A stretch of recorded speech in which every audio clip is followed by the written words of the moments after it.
What is up YouTube, it's your boy SmackNPie. I should not be this hyped because the topic of today's video, well, it is a little sad. But what is up YouTube, it's your boy SmackNPie. Welcome to Dark Deception, Enhanced Plus and Chapter 5 video. Today's videos are all gonna be about Agatha, her role, the changes in her levels for Enhanced Plus, and her role in Chapter 5, and her role basically in this story of Dark Deception because it is important. But first, let's talk about Elementary Evil. The changes that we're gonna get with Elementary Evil, there's not much known, but after seeing the Tokyo Game Show demo, we know that we're in for a surprise. Some major overhauls are happening. We saw the hotel, how it has changed, the monkey level, the lobby, so it is automatically assumed that Elementary Evil, which was confirmed to go through major changes as well, we're excited for it. One of the major changes that we already knew about was the ghost kids. In Zone 2, when you're roaming around, you hear these kids in their classroom banging on the windows or the walls or something. And you see these ghost kids inside the classrooms. Well, it is confirmed now, ladies and gentlemen. Well, it was confirmed a long time ago that those ghost kids are now going to be part of Zone 2. They're kind of sort of enemy. Now, I do want to clear one thing, though, that just like the banana peels, traps that were not shown in the demo for Tokyo Game Show, they will still be part of the Enhanced Plus when the whole thing actually drops. Zone 2 is going to be crazy. And with Agatha teleporting, it's a wrap for me, ladies and gentlemen. I'm going to need that S-Rank save file when the game drops so I can just go straight to the true ending. We don't want to. By the way, I'm just going to clear the air right now. It's confirmed that although Fear Fortress is the final level of the thingy, you got 10 portals, and then you got Malak's door, Malak portal, the final Malak boss, the Malak level is the door, right? That is Fear Fortress. So after the 10 portals in the ballroom, you got the final level, which is Fear Fortress. Although that is kind of sort of the ending that a lot of people will get, the main true ending of Dark Deception will happen in the secret level, the unknown level, which is the Wicked Ways. It's not unknown, it's the Wicked Ways. The true canon ending is going to happen in that. We're going to come to in just a second why I mentioned this, because Agatha plays a role in there as well. Now, coming back to the topic at hand, we know the school is going to go through some small changes here and there. Some stuff will be added or, removed. I do hope they change the boss a little bit. Now, would that mean that in the boss fight, just we saw the fake portals, we'll also see the ghost kids make an entry in the boss fight? We're just gonna have to wait and see. Let's talk about the lore a little bit, because this one is exciting me. So let's talk about it. Let's give you guys a recap. For those who are new to Dark Deception lore, let's give you a recap of who Agatha is. Agatha is one of the most important characters in Dark Deception. She's directly involved with the main players of Dark Deception story. The main players are the antagonists, both Bierce and Malak. In my eyes, it is confirmed like both Bierce and Malak. Malak is the antagonist, but so is Bierce. TLDR, although the main protagonist is Doug Hauser, we play as him, and this is kind of sort of, we're following his story. At the end of the day, this is Bierce's story. Now, let's give you even more short of a recap. Bierce basically was a failed Hollywood actress back in like 80s, 60s, 70s or something. So in order to revive her career, in order to be famous, she made a deal with the devil. Now in the books it is mentioned how mortals make this deal. It is not just random. The devil, he stalks you, sees where he can manipulate you, feeds off of your negative energy, and then shows up to make the final deal. But you can't just make a deal by saying, yes, let's do this. You have to offer a sacrifice. Now, in this case, Agatha was the soul of a maid's daughter. Now, Victor, one of the characters in Dark Deception lore, is also involved with Bierce's story. It is not mentioned who the father is, ladies and gentlemen. Now, there is a running theory, that is my running theory, is that was involved with the maid as a side stuff, right? And out comes Agatha, the real person, not the monster that we see in Chapter 2. And because of the shady stuff of Hollywood, y'all already know, it's not just actresses, it's the singers, it's all these artists in that industry. That industry is, bro, it's a devil industry, bro. We don't talk about it. We don't mess with that. But she makes this deal with the devil, Malak in this case, to become famous. Malak is like, okay, I got you. But here's the deal. And it happens with almost all the mortals he makes the deal with. And it is something that is mentioned explicitly in the book, that even Malak says it's so weird to him that for temporary gain, for a mere few decades of, let's say, lust, greed, or in this case, fame for Bierce, right? They would sell their souls. We're talking about humans. How ridiculous that is. Because once you've achieved your goal, your desire, or your temporary desire in this world, what happens when you die? Your soul is now embedded and owned by Malik for eternity, ladies and gentlemen, to do as he pleases. That is wild to think about, ladies and gentlemen. For mere, and that is true in this world as well, for mere temporary gain, we lose sight of the long run, ladies and gentlemen. That is the case of Bierce in this case.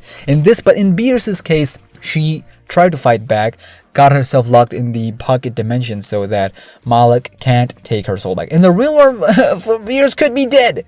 Bierce is 100% dead in the real world, but her soul, her essence is something that she's fighting for so that it does not go to Malik for eternity. And that's where Doug comes in, right? Bierce does possess those powers, kinda sorta, where just like Malik can make deals with mortal, so does Bierce. Bierce can also make deals with mortals, but her deal is a bit different than Malik, let's say, because you got Malik, who's got so much power. He can really make your wish come true in the world, on Earth, but once you die, your soul belongs to him. You're now his for eternity. To me, that is wild. The second story in the book is insane. But when she made the deal, she sacrificed this maid's daughter, who was Agatha. And that is why she mentions the Agatha in chapter 4, that you shouldn't have messed with my room. You shouldn't have. And now look at what we're doing to you. Agatha is darkly involved. And I've always said this before, I am disappointed with how Agatha was handled so far. I know she's coming back for chapter 5. It has been mentioned, and she does play a role because there's a callback in chapter 2 where Doug, our main protagonist, mentions how Agatha reminds him of his own daughter, Tammy Hauser, which is the blue ball in this world, in the dark realm. We're not going to talk about the angry Tammy Hauser, the red Tammy Hauser, if you will, the one that Malik showed on the bridge to Doug Hauser, although we talked about how Tammy Hauser, both the blue ball and the red quote-unquote corrupt soul or corrupt side, which is, I still disagree with it. I feel like it's just the deserved anger, frustration that is reserved for Doug Hauser, and absolutely deserved as well. So, in my humble personal opinion, that is where Agatha comes in. I hope they do that, connect that with the why? Because if you go back, she keeps mentioning in the Elementary Evil that she just want to play. Right? She just want to play. In the school, you can tell she got bullied. She got bullied because of the affair, right? Because of who she was. She was a maid's daughter. Now, the affair and all that other stuff, you know kids be getting bullied in school for stuff like this. She was just a kid. She just wanted to play in her room whilst all of this stuff was happening outside in the mansion, right? And so her story is really tragic. I do hope that we get a closure on her in wicked ways, in sense of, we know, I've just mentioned that to me, just like Malik, Bierce is also an antagonist. And the only right ending is to sacrifice ourselves and, well, we're not gonna kill Malik, but at least disrupt both of their plans. It is really interesting and fascinating how the ending is gonna wrap up, but in the wicked ways, we know that is something that involves Bierce. Fear Fortress involves Malik, but that involves Bierce, and you cannot have a Bierce story without Agatha. Agatha is involved through and through. If Bierce's demise, which I 100% believe is the case in the true ending of chapter 5, Bierce's demise is upon us, Agatha should be the one to deal the final blow, or at least be involved just like she was in chapter 4. I know that is repetitive, and I know a lot of people are going to be disagreeing with me that, hey, you know, they just did the same thing. But she needs to be there to get justice. Say whatever you want about Agatha as a monster, as a character, she was just a child. She was just a child born into this horrendous, corrupt house, family, world, right? And now she's part of this black magic, demon, voodoo, dark realm stuff with demon god coming from I don't even know where. That don't even make no sense, bro. Demon god wasn't even part of 4 chapters. Where did it even come from? That shit don't even make no sense, bro.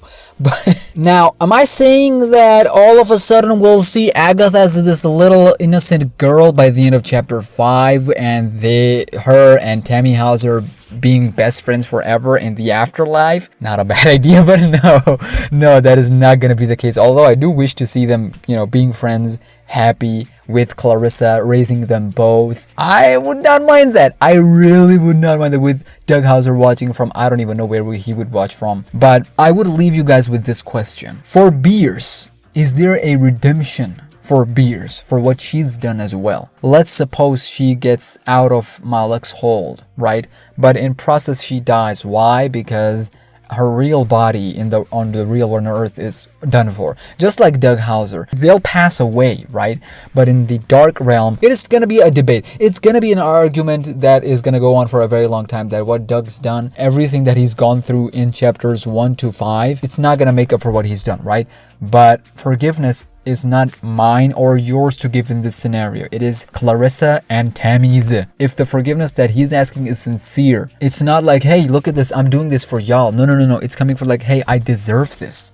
I deserved to be punished. But if it means I can save your souls here, it's worth it. If that is what sets all three of them on the right track, where in the quote-unquote afterlife, they all peacefully move on from this dark realm, I can see it. But that is the question I want to leave y'all with. But we know that both Bierce and Doug, this is it for them.